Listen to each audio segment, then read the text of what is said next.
আব্দুল্লাহ ইবনে মাসউদ রাদিয়াল্লাহু আনহু থেকে বর্ণিত, তিনি বললেন যে আল্লাহর নবী রাসূল সাল্লাল্লাহু আলাইহি ওয়াসাল্লাম সুদখোর, সুদ প্রদানকারী, সুদ কারবারির সাক্ষী এবং সুদের চুক্তি লেখককে অভিশাপ দিয়েছেন।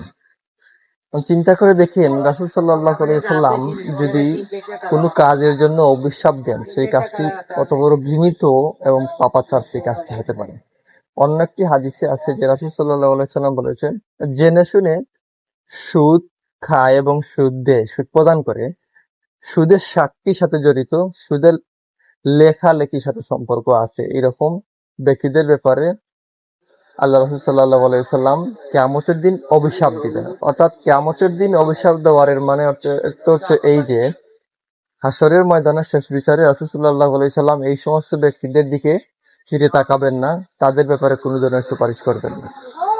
আল্লাহ রাসূল সাল্লাল্লাহু আলাইহি ওয়াসাল্লাম যদি তাদের ব্যাপারে কোনো ধরনের সুপারিশ না করেন, তাহলে তাদের অবস্থা কি হতে পারে আপনি চিন্তা করে দেখেন।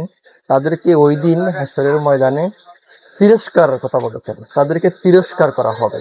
আল্লাহ রাসূল সাল্লাল্লাহু আলাইহি ওয়াসাল্লামের সেই হাদিস অনুযায়ী যাদের ব্যাপারে তিরস্কার করা হয়েছে সেই সমস্ত কাজ থেকে আল্লাহ রাব্বুল আলামিন যেন আমাদেরকে প্রত্যেককে হেফাজত করে, আমরা যাতে বেঁচে থাকতে পারি, সুদের সাথে সম্পর্ক না রাখি এবং সুদের সাথে লেনদেন আছে এই সমস্ত ব্যক্তিদের ব্যাপারেও, এই সমস্ত লেনদেনের ব্যাপারেও সাক্ষী এবং লেখার সাথে সম্পর্ক না হই। আল্লাহ রাব্বুল আলামিন যাতে আমাদেরকে প্রত্যেকের তৌফিক দান করেন।